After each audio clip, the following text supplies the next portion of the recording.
I bid you a pleasant good evening. Open your Bibles, if you would, put your bookmark in Luke chapter 18. Luke chapter 18 is where I'd like to study tonight.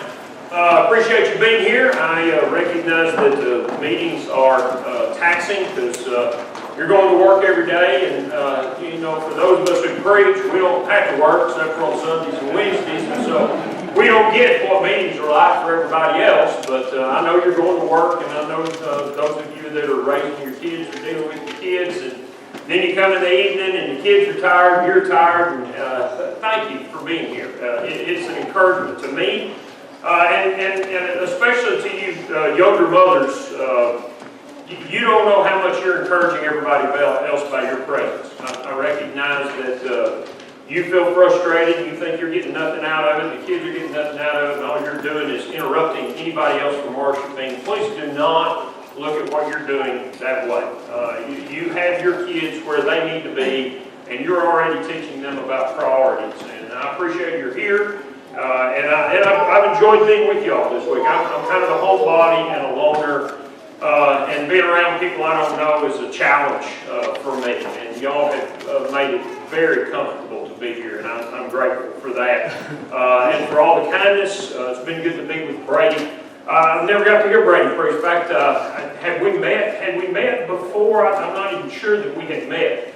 I know y'all appreciate him. It's quite obvious that he has a great love for you guys. And anybody that can make announcements as effectively and briefly as he does has to be pretty talented. If you can do something with the Boston Red Sox stuff, I must tell you really need to have some confidence in the person that's teaching you God's Word and somebody that is so messed up as to really get Red Sox. I'm not sure he can teach you how to get to heaven. So, y'all work on that, okay? Yeah, and I know you get the last shot, but it can get a lot worse, okay? So, thank you for the week. I'm enjoying being with you. I want you to kind of use your imagination a little bit as we start our lesson this evening. I want to kind of describe a circumstance that I can't visualize completely accurately any more than you can, because it kind of addresses a circumstance that encapsulates a historical event. I know that Brother Gunnell's been to Israel, spent some time over there. Maybe you have. Most of us are pretty unfamiliar with the Holy Land other than studying the geography in Bible class.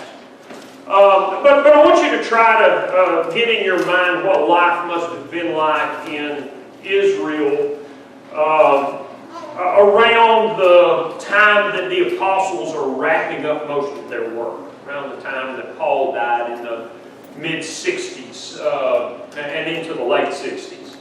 The Jews were infamous for their rebellion. And as you go through and look at, for instance, Roman history, the guys that are being sent to rule in Jerusalem, guys like Pontius Pilate, they are short-lived. Nobody goes there and stays a long time. And the reason they don't go and stay there a long time is the Jews were just infamous for their rebellion. And they had been under foreign rule all the way back to the Babylonian captivity, with just a few years during the Maccabean revolt. And so the idea of revolting against a foreign power had just for hundreds of years been a way of life in Israel. And under the Roman rule, which they had been under by the 60s for about 120 years, they chafed at anyone ruling over them, even though they should have been used to it at that point. And as you get to the kind of mid-60s, a series of circumstances and rebellion that began in Galilee, which was where a lot of insurrection started, believe it or not, it got enough attention from the Romans that the Romans sent Vespasian, who was a general, to come and lead the Roman armies to put down the rebellion in northern Israel, in Galilee. And what happened is it became pretty much a full-fledged war. And because the Romans were superior and because there wasn't a city that was necessarily being defended, the battle kind of moved southward from city to city as the Jews retreated away and as the Romans started putting this rebellion down. And eventually, over a period of the better part of a year, most of the people in Judea, Galilee, ended up in Jerusalem. A walled city, a fortress city that would have been very, very easy to defend and very, very difficult to take in those days. And Josephus tells us that for about a year and a half, actually 2.5, there was a break. The Romans besieged the city of Jerusalem. And there could have been upwards of 3 million people in what by our standards would have been a very small space. And during that time, there was a civil war going on inside the city. At one point, 3 different factions, and what divided them was their opinion about how to deal with the Roman threat. You had the nationalists, you had the zealots who were wanting to go fight, you had the people that were wanting to compromise, you had the people that simply wanted to protect the city, and they began fighting. In fact, at one point, the fighting was so intense within the city that according to Josephus, the area inside the city surrounding the temple wall was nothing more than a battlefield littered with dead bodies because Jews were killing Jews, while the Romans are on the outside.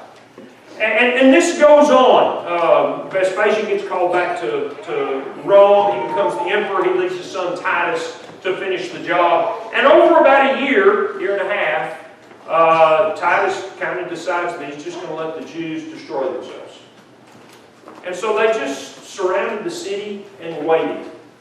And as you can imagine what would happen in such a circumstance, food runs out. They have a water supply, but food runs out or people start dying.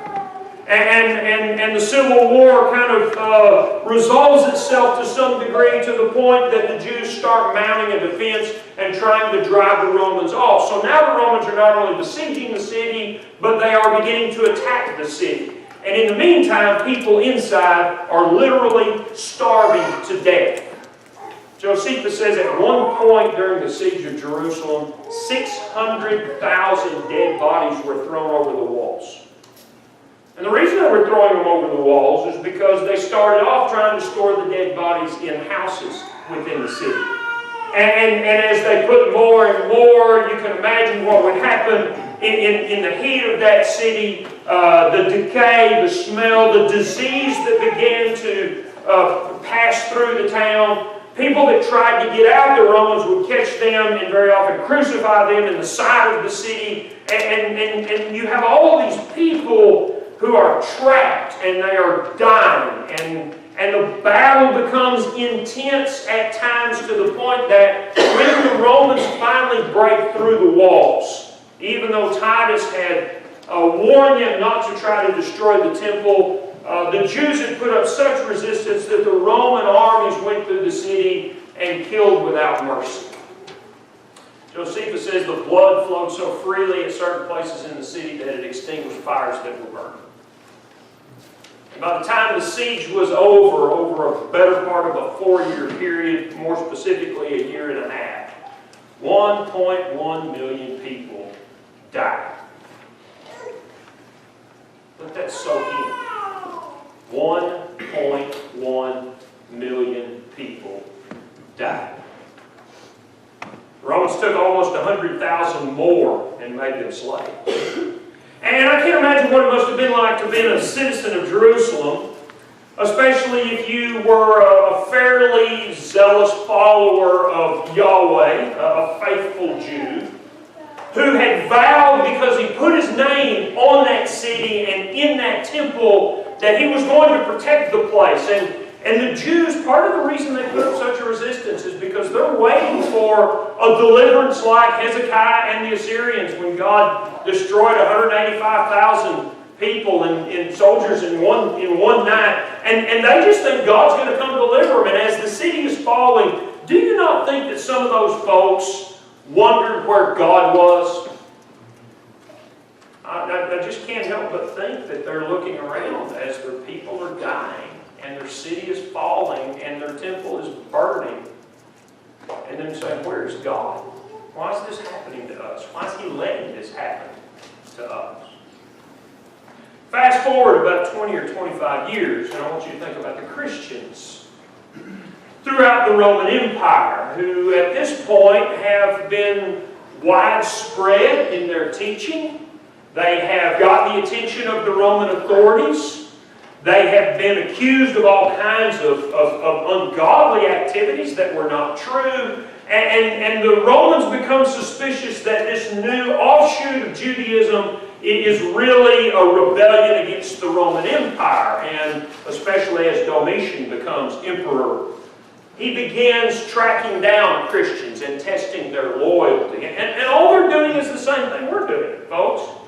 They're getting together and they're worshiping, for them probably primarily one morning a week or one evening a week.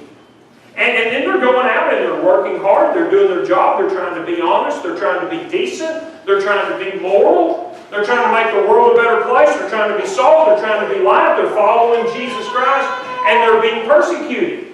And the Romans are coming in. If they find out where they're meeting them, they're dragging them out. And they're tormenting them, torturing them in order to find out who the ringleaders are, who the other Christians are. And they were just like us. They weren't living in sedition. They weren't trying to overthrow the Roman government. They're just trying to serve Lord Jesus instead of Lord Caesar. In Revelation chapter 6, in one of the pictures that is portrayed there as the seals are opened, one of the pictures is the throne, the souls of those who had been martyred are under the altar of God. And they're crying out to God, how long will it be until you vindicate our deaths? And basically God says, not yet. And don't you wonder that those folks from time to time would get together like we do, maybe on a Sunday, maybe they met on Sunday night after work. That's kind of what I think probably was the case. And they're hearing about the Romans getting closer and closer, and they feel threatened, and their friends are dying, and their family are dying, and people are being persecuted. Do you think they ever wondered why God was letting this happen to them? And the souls under the altar are asking God that. How long are you going to let this go on? In the 17th chapter of the book of Luke, we have an interesting little picture. I'm going to talk about, for our time this evening, about the parable in chapter 18. It is the parable of the unjust judge. Most of us are familiar with it. And I'm convinced that a lot of times when we study the parables that we don't look at them in the context in which they're offered. We don't necessarily misuse them, but sometimes we don't appreciate them the way they were intended to be appreciated originally. And this is one of those parables. Luke chapter 18, beginning of verse 1 begins, then he spoke a parable to them that they ought always to pray and not lose heart. But I want you to notice as we started off Sunday morning, the first word there is important. The first word is then. And that ties us to whatever had been going on. And what's been going on as you get to about the middle of chapter 17 is we have a record of some of the miracles of Jesus. Verse 11, when he had healed the 10 lepers and the Samaritan comes back. And then in verse 20, which is the context, the Pharisees asked Jesus when the kingdom of God is coming. And remember, his disciples would have been hearing these conversations. And basically what he said is, it's not like you think it's going to be. It's not going to come with observation like you're expecting. In fact, he says, it's already among you. And I think the reason that he says that is the king was standing there telling them that. And the kingdom is being set up with the work of Jesus. And at that point, he turns to his disciples. Look at verse 22. Then he said to his disciples, the days will come when you will desire to see one of the days of the Son of Man, and you will not see it. Now I want you to appreciate what's going on in this conversation. They're talking about the things that the apostles are desperately looking forward to. You remember in Acts chapter 1 when Jesus ascends to heaven? and tells them right before, I want you to go to Jerusalem and I want you to wait for power to come from on high. You remember what their question was? Is that when you're going to set up the kingdom?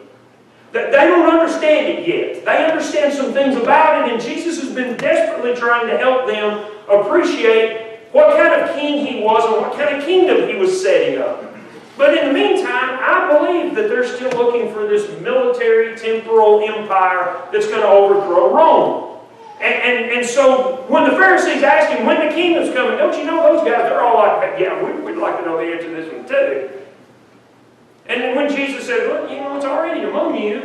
And then he turns to his disciples and says, and you guys are going to be looking forward to seeing the days of the Son of Man. I want to propose to you, in my opinion, and that's all this is, that what Jesus means by that is that they're going to be looking forward to the time where, in their eyes, Jesus is on his throne, Jesus is reigning, the people of Israel are ruling, the glory of the Messiah and the Messianic kingdom is being spread throughout the world, victory is theirs, deliverance is theirs. That's what the Jews were all looking forward to.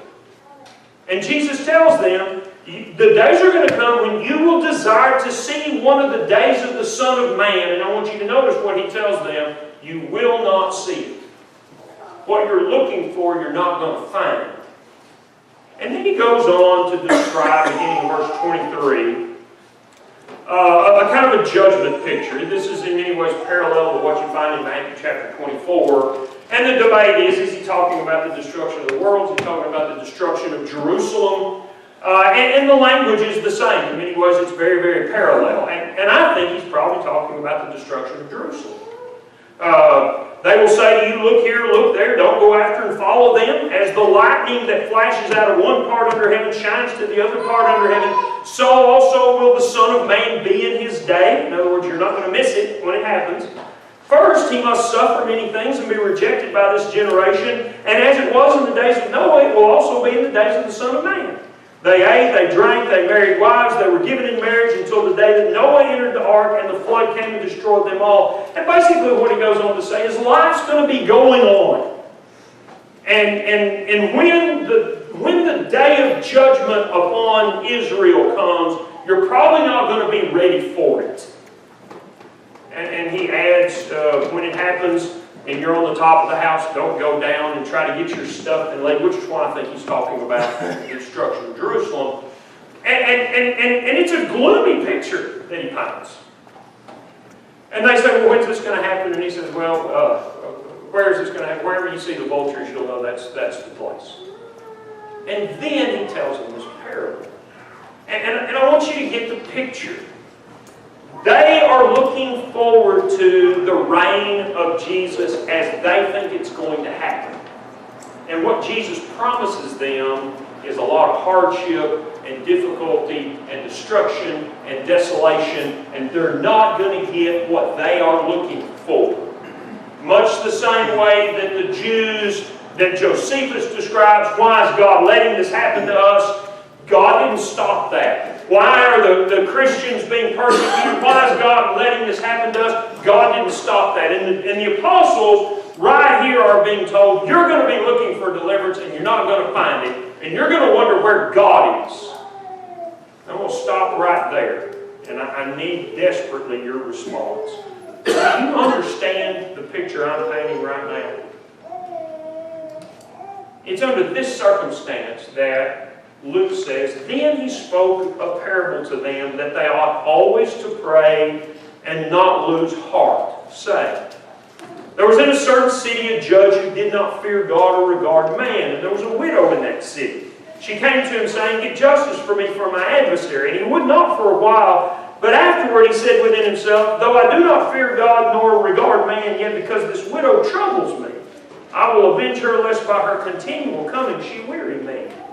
The Lord said, hear what the unjust judge said, and shall not God avenge his own chosen ones who cry out day and night to him, though he bears long with them? I tell you, he will avenge them speedily. Nevertheless, when the Son of Man comes, will he really find faith on the earth. He's just told his apostles things aren't going to be the way you want them to be. You're going to be looking for deliverance and you're not going to get it. And what I want you to learn is to be patient and to keep praying and to not lose heart. And the parable is intended to elaborate upon that. I'm sure you understand the point. This judge doesn't care about anybody, doesn't care about the law, doesn't care if this woman's right or wrong. And the only reason he listens to her and grants her request is because she's going to drive him crazy if he doesn't. Her persistence, he recognizes, is going to be an irritant. And Jesus says, look, if men who are unjust will react to that kind of persistence, how much more so God, who cares about His people, when the time comes, will take care of them. He will avenge them speedily. The issue is not, is God faithful?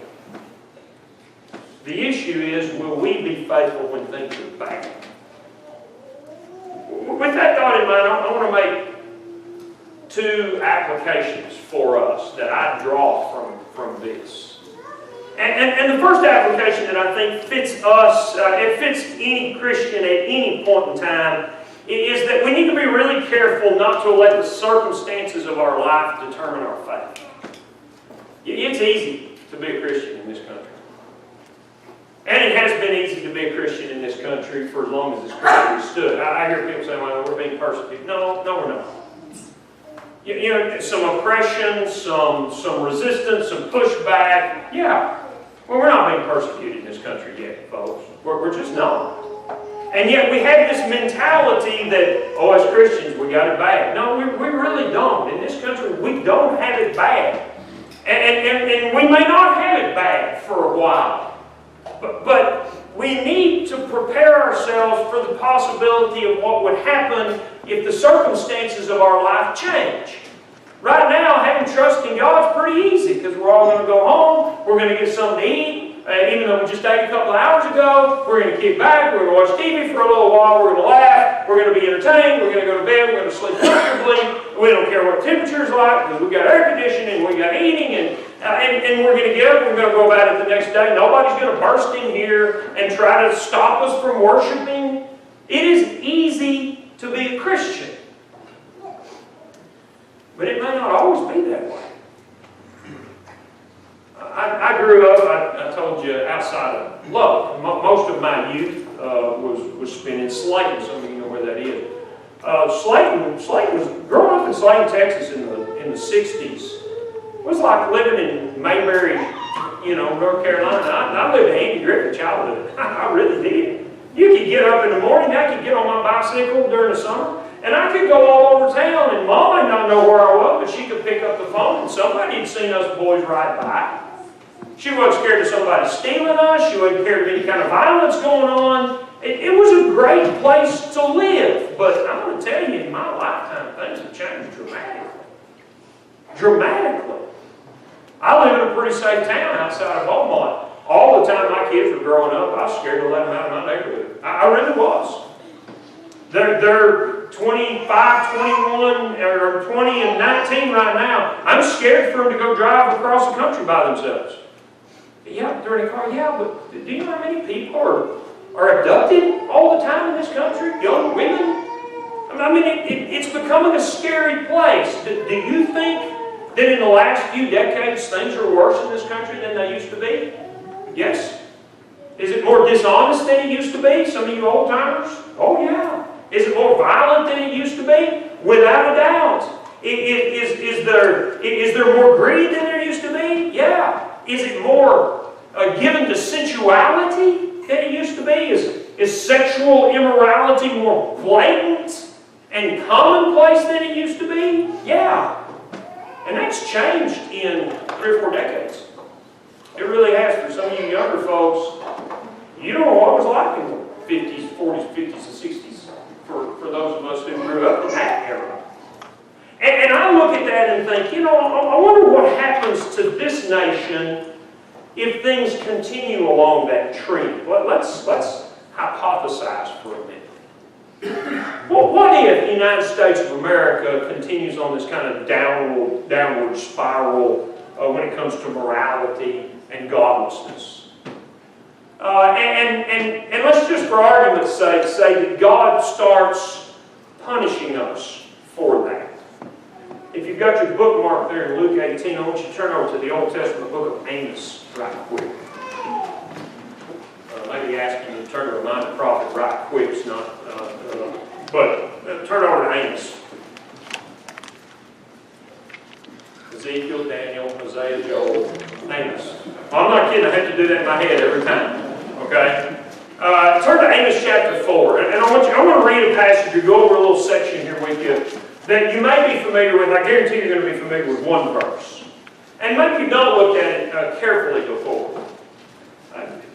God is calling to His people. By the time Amos comes on the scene, things are getting pretty bad. And He's still trying to call people to repentance, but they are well on their way to Assyrian captivity by the time Amos does his work. And God, with some degree of sarcasm in chapter 4 and verse 4, tells the northern tribes, come to Bethel and transgress, and Gilgal and multiply your transgressions. Those were sinners of worship, both in regards to the golden calves and in regards to Baal worship. And so that is sarcastic. Come to Bethel and transgress. Come to Gilgal, multiply your transgressions. Bring your sacrifices every morning, your tithes every 3 days. Offer a sacrifice of thanksgiving with leaven. Proclaim and announce the freewill offerings. For this you love, you children of Israel. This is sarcasm. Verse 6, I gave you 10 cleanness of teeth in all your cities and lack of bread in all your places, yet you have not returned to me, says the Lord. I withheld rain from you when there were still 3 months to the harvest. I made it rain on one city. I withheld rain from another city. One part was rained on. Where it did not rain, the part withered. 2 or 3 cities wandered to another city to drink water, but they weren't satisfied. Yet you have not returned to me, says the Lord. I blasted you with blight and mildew. When your gardens increased, your vineyards, your fig trees, your olive trees, the locusts devoured them. Yet you have not returned to me, says the Lord. I sent among you a plague after the manner of Egypt. Your young men I killed with a sword, along with your captive horses. I made the stench of your camps come into your nostrils. Yet you did not return to me, said the Lord. I overthrew some of you as God overthrew Sodom and Gomorrah, and you were like a firebrand plucked from the burning. And I would understand that to mean things like earthquakes that were plaguing the land. Yet you had not returned to me, says the Lord. Therefore, thus I will do to you, O Israel, because I will do this to you. Prepare to meet your God, O Israel. Now, we're familiar with that phrase. It's an invitation song to us. It is not an invitation song in this passage. It is a threat. And basically what God's saying is we had a covenant.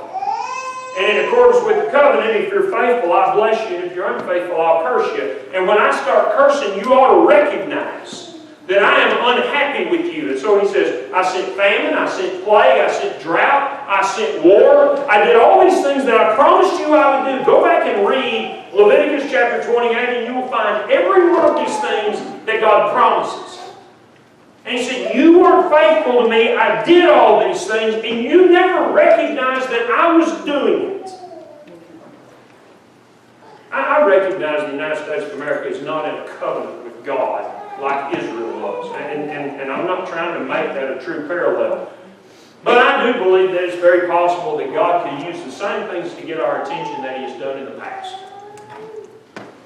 I can't say that it happens, but I certainly think it's possible.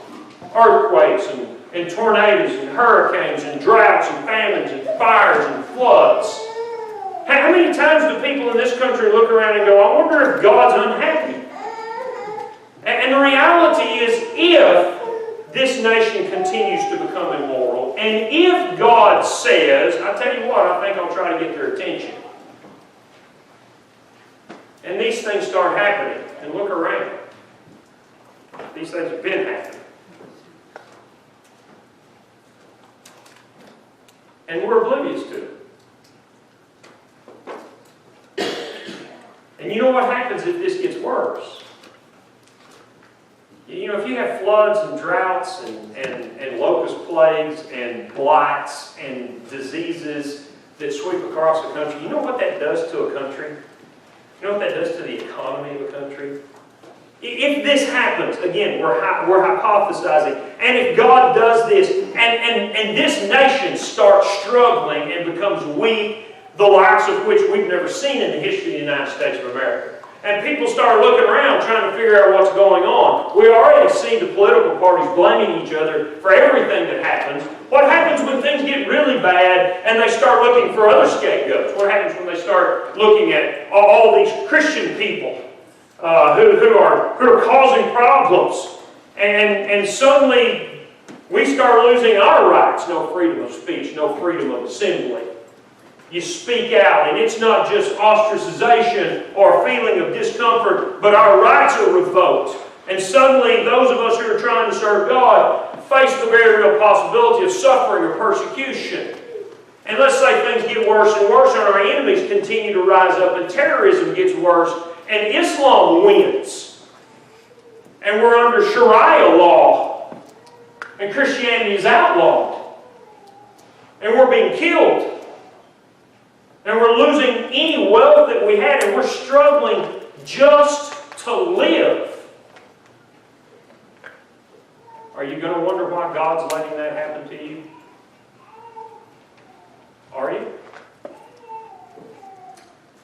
Well, I'm going to tell you, folks, that may be a picture that's gloomier than will ever happen. But we all face those kinds of issues in life on larger or smaller scales. It may not be that the nation falls, but it may be that your family falls. Maybe that your health falls. It may be that your finances fall. It may be that the local congregation has all kinds of problems, and that there are splits and divisions and hatred and envy and spite.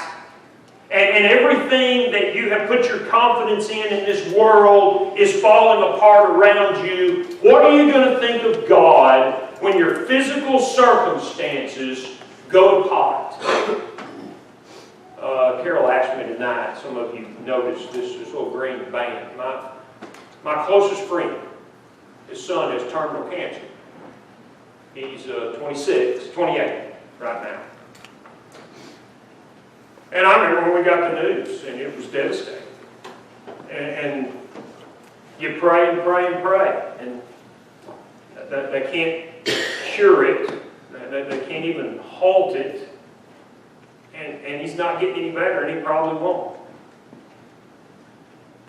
And he's a godly kid, and his parents are among the most godly people that I know, and you wonder, why is God letting this happen? It is the dilemma of Job.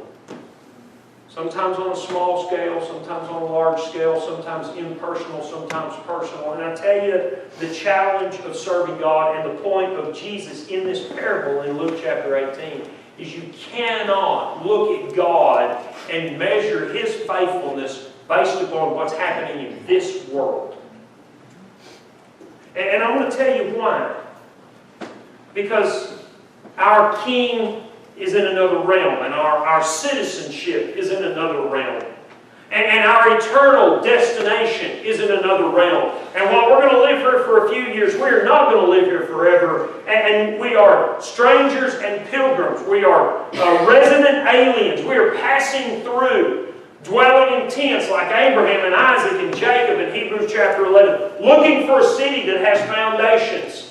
Colossians chapter 3, our mind is not on the things of this earth, our mind are upon the things where Jesus is, sitting at the right hand of God. And if we allow ourselves to think about faithfulness based upon what's happening in this life, we will lose our trust in God. It's inevitable. And Jesus' point is, when things fall apart all around you, and that's what Jesus is telling His disciples. You're going to look for one of the days of the Son of Man. You're not going to see it. And when God finally does come avenge His people, the question is not, is God going to be faithful? The question is, are you going to be faithful? And that is, that's testing. And have you ever stopped and thought about the fact that nothing that happens to you in this life changes what God has done for us? Turn over to Romans chapter 8, if you would, for a moment. I'm trotting on dangerous ground because I don't know what's been taught about this passage here. So I may be disagreeing with something you've already heard. which is okay. I'm leaving it after tomorrow. You deal with it. So, Romans chapter 8, beginning in verse 28, is a passage that I think is taken out of context and abused a lot. Paul says, "We know that all things work together for good to those who love God, to those who are called according to His purpose." And I've heard people say for years, all kinds of people who live across the street from us for years, they lost a daughter to cancer when she was young. And I've heard her mom say, "Well, I know something good's going to come out of Caroline's death." Well, not necessarily. I don't believe that. I've seen it too many times, so have you. Something good doesn't always come out of something bad. And people will point to this passage and say, all things work together for good. That's not what God's saying. I want you to keep reading and see what God's saying. For whom? Now, this explains the statement. All things work together for good to those who love the Lord. For whom He foreknew, He predestined to be conformed to the image of His Son, that He might be the firstborn among many brethren. And whom He predestined, those He called, and whom He called, those He justified, and whom He justified, those He glorified. In other words, God set a plan in motion. And everything that God did works together for good for His people.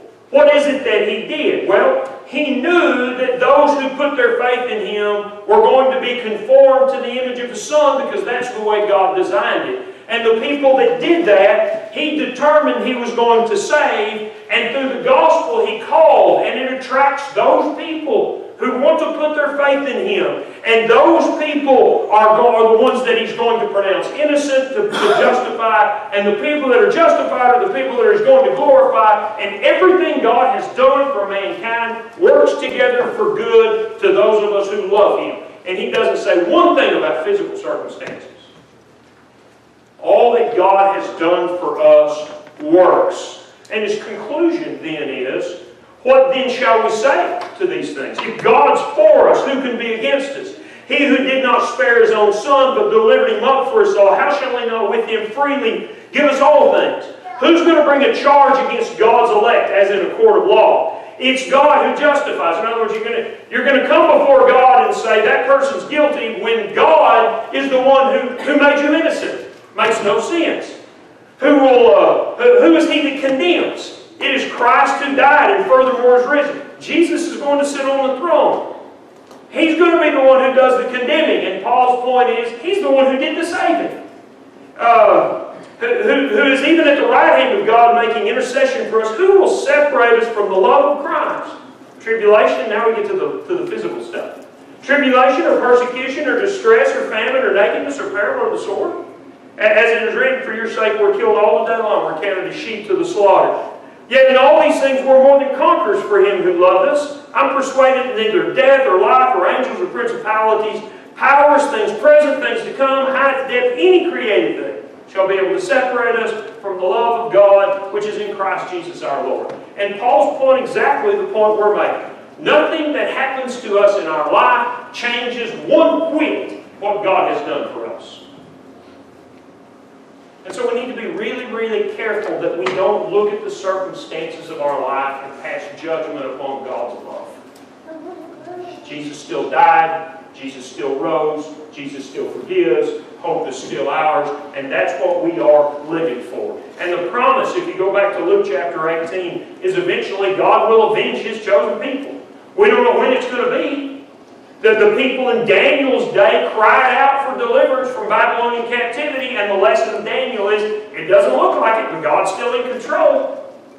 The people in Revelation are crying out for deliverance because of the persecution of the Romans, and it doesn't look like it, but the point of Revelation is, Jesus wins, has already won, He's in control, and no matter what happens in our life, we need to remember that Jesus wins and God is in control.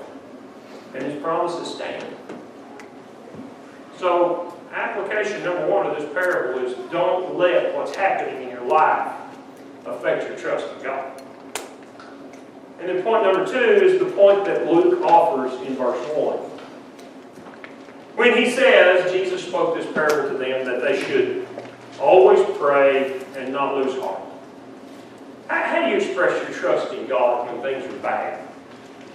It's interesting what Job does, and it's a wonderful study. Job turns to God. His friends come and they turn against him and they accuse him of all kinds of things. And I think Job gets a little self-righteous from time to time. But Job is certain that God's in control. Job is certain that he's innocent. Job doesn't question God's judgment.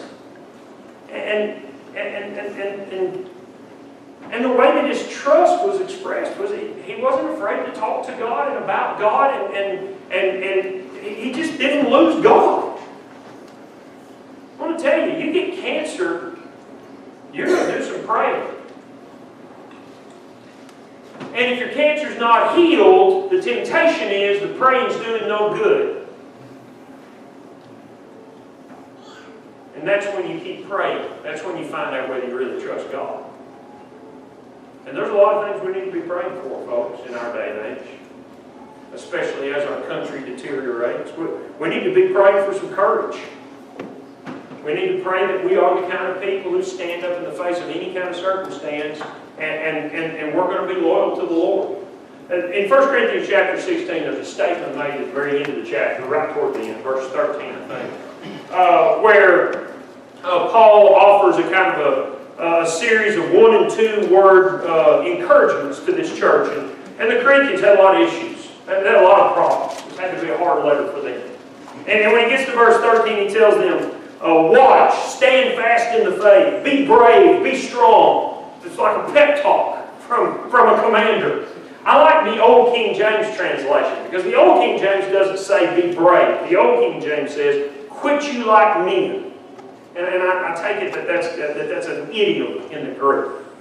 Quit you like men. I'm going to tell you what we need among Christians in this day and age. We need men to stand up and act like men.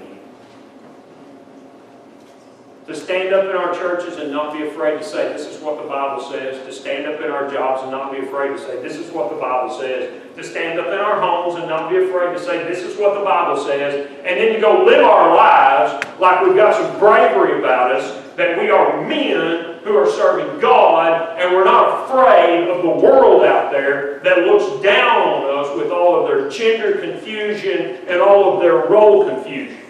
We need courage among our brethren in this day and age. And we need to pray for that.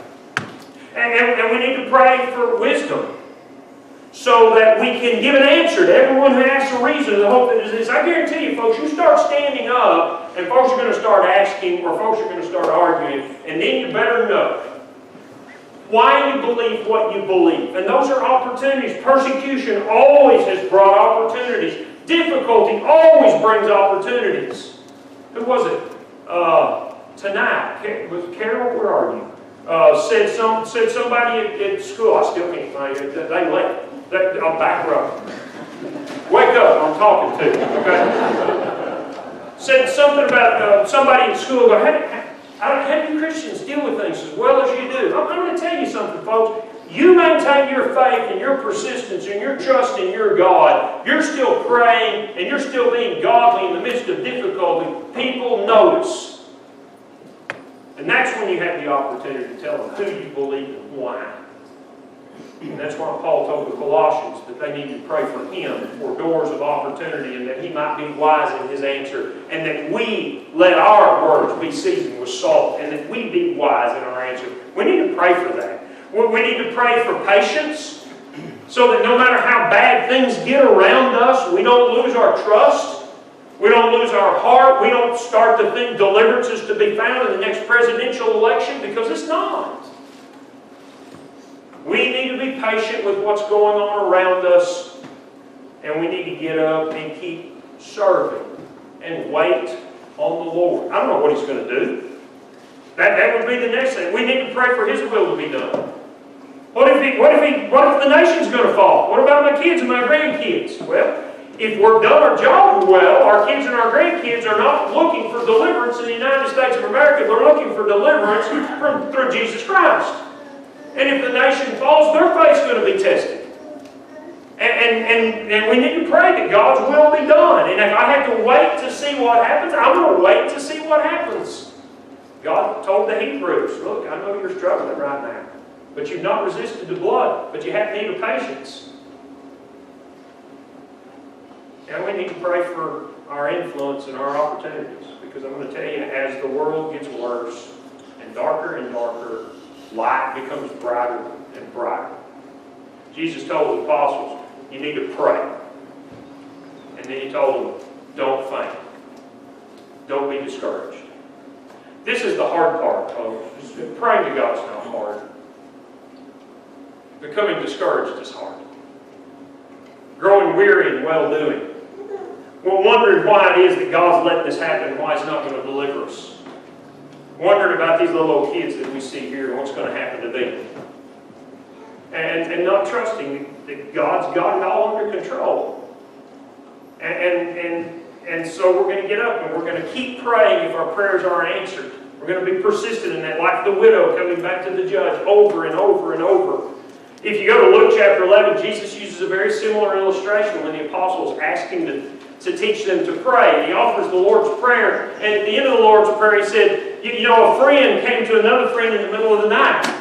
And he said, look, I have some company has come, and I need to provide for them. Can you loan me 3 loaves of bread? And he says, look, I'm in bed. My kids are in bed. Well, no, I'm not going to get up and help you.